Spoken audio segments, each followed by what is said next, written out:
Hello বন্ধুরা, আমি একটি জবা ফুলের ডালা নিয়ে চলে এলাম। জবা ফুলটি লাল রঙের। জবা ফুলের কাটিংটা আমি দেখো কিভাবে বাঁকা করে কেটেছি, আর ওপরের যে পাতাগুলো আছে সেইগুলো সব পরিষ্কার করে নেব। আর জবা ফুল গাছের কাটিং থেকে আমি কোনোদিনও গাছ তৈরি করিনি, সবাই তৈরি করে সেটা দেখেই আমিও নিয়ে এলাম, কাটিং থেকে গাছ করব। আর কাটিংয়ের উপরের দিকে মাথাটা গোল থাকবে, আর যেই দিকটা মাটিতে পোতা হবে সেটা একটু বাঁকাভাবে কাটা হবে, 45 ডিগ্রি অ্যাঙ্গেলে। এই যে দেখতেই পাচ্ছ, আমি এভাবে 4টি কাটিং কেটে নিয়েছি। এবার এই কাটিংগুলোতে আমি সাব ফাঙ্গিসাইড ব্যবহার করব। নিচের দিকেও লাগিয়ে দেব আর উপরের দিকেও লাগিয়ে দেবো। এই যে এভাবে আমি লাগিয়ে দিচ্ছি।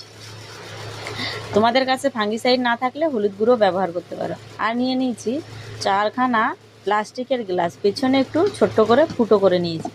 আর নিয়েছি কাদা বালি, অনেকে লাল বালিও নিয়ে থাকে, আবার গোবর সার মিশ্রিত মাটিও নিয়ে থাকে। কাটিংগুলোতে আমি একটু অ্যালোভেরা মাখিয়ে নেব, এটা রুট হরমোনের কাজ করে। আমি কোনোদিনও ব্যবহার করিনি, এটাও আমি দেখেছি।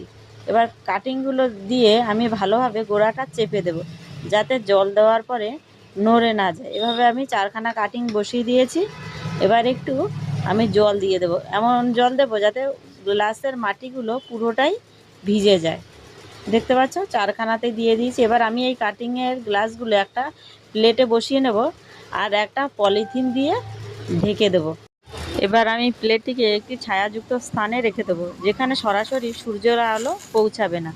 এর আগে তো আমি কোনোদিনও গাছ করিনি, এবার অপেক্ষায় থাকবো কবে গাছ তৈরি।